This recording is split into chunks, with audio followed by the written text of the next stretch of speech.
Hello and welcome to the Tabletop Games blog Digital Eyes episode. Asbestos and its use have a long history. A naturally occurring mineral, asbestos was once celebrated for its seemingly wondrous resistant and strengthening properties, until it was declared a human carcinogen by the World Health Organization's International Agency for Research on Cancer in 1987.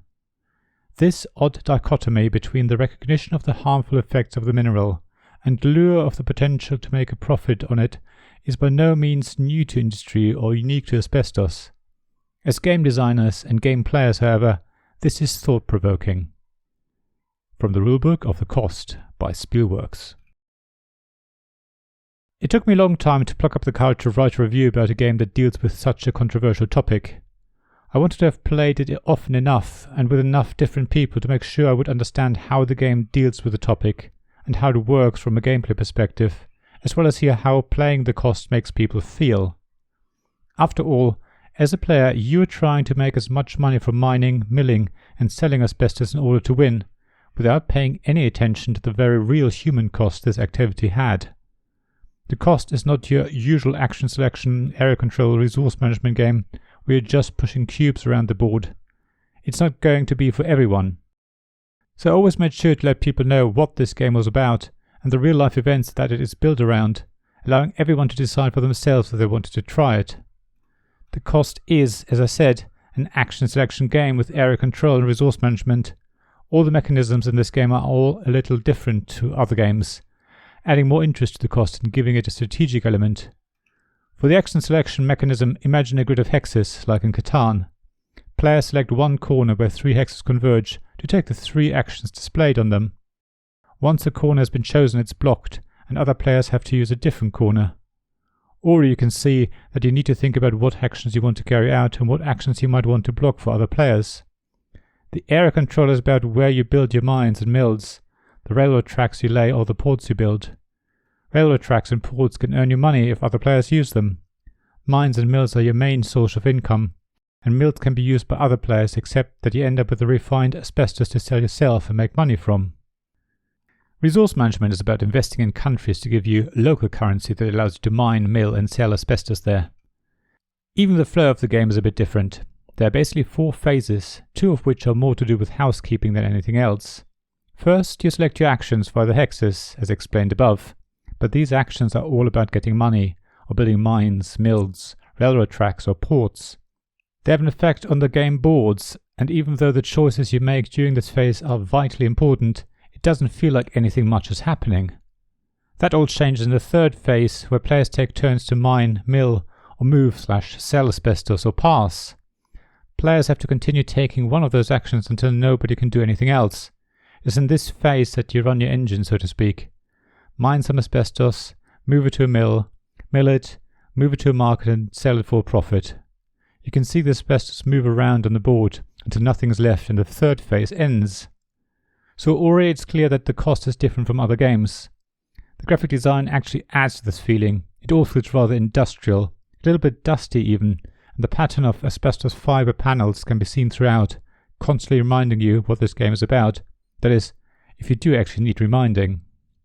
The thing is, when you mine or mill asbestos, you always have to make a choice. Do it safely and protect your workers, but pay a fair bit of money, which erodes your profit significantly, or do it unsafely, putting your workers' health at risk, but costing you nothing and therefore giving you the most profit.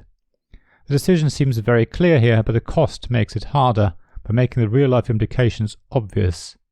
If you want profit, one of your workers dies and is moved to a coffin area on your player board, where that worker will stay until the end of the game, as a constant reminder of the choice you made.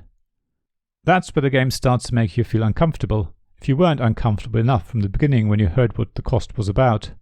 It gets worse though. Once you go down the route of letting your workers die, you need to get new workers, of course. The thing is, hiring workers doesn't cost you anything.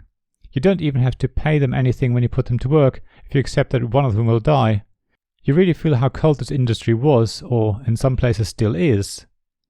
People, the little worker meeples in the game, are just a commodity, with new workers being readily available to take the place of others who didn't make it. It's all about profit and making the most money. Unless you completely divorce yourself from the theme, you do really feel that as you play the cost. The game then ratchets it up a notch. When the game ends, you don't get penalized for the dead workers you have on your player board.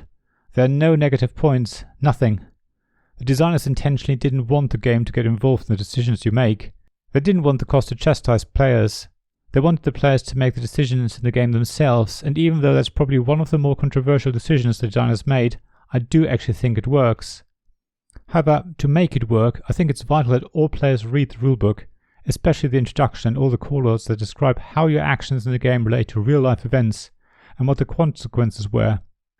Without that, the game could feel more like any other game where you just try to make the most money, even though I'd say that the artwork, such as the coffins at the bottom of player boards, are by themselves very clear as to what you do in the game and what effects your actions have. Yet, when you read the rulebook and learn about asbestos, then play the cost, you can see how the world changed from wanting as much asbestos as possible to some countries banning it completely, making it harder for you to make a profit. If you're not careful and too greedy, you can even force an early game end. If too many workers die, it is possible that all countries ban asbestos, at which point it's all over, and whoever has the most money at that point wins. Otherwise the game ends after 4 rounds. Yes, only 4 rounds. One last thing about the rulebook before I close. I found it very hard to read, but once I set up the game and followed the steps through, it all made sense and the gameplay flowed really well.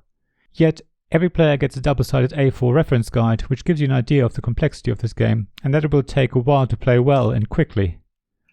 I also want to say that I have a physical copy of the game, but all my plays have been via the free Vassal module online, so I can vouch for the component quality of the game from the printed game I own, which is high, and what you would expect from Spielworxx, and my experiences of the gameplay from digital exploits.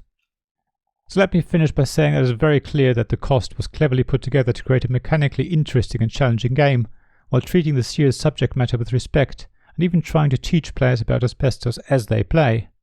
If you can stomach it, then I highly recommend you try the cost for yourself. Thank you for listening to this Tabletop Games blog Digital Eyes podcast. Please check the description below for links mentioned in this episode, as well as to the written version of this article on the blog. If you enjoyed this episode, please subscribe, give us some stars or leave a review. Please also tell your friends about me, and if you want to offer financial support, check out my Patreon and Ko-fi pages, links to which you'll find in the blog at tabletopgamesblog.com. So thank you again for listening, and I hope to see you again soon. This podcast was made possible by the generous help of my Patreon supporters. Royal Patron Sean Newman, Castle Guard David Miller, Dice Masters Alex Bardi, James Naylor, Paul Grogan and Robin Kay, and Shining Lights Gavin Jones, Sarah Reed, Richard Simpson and Tim Vernig.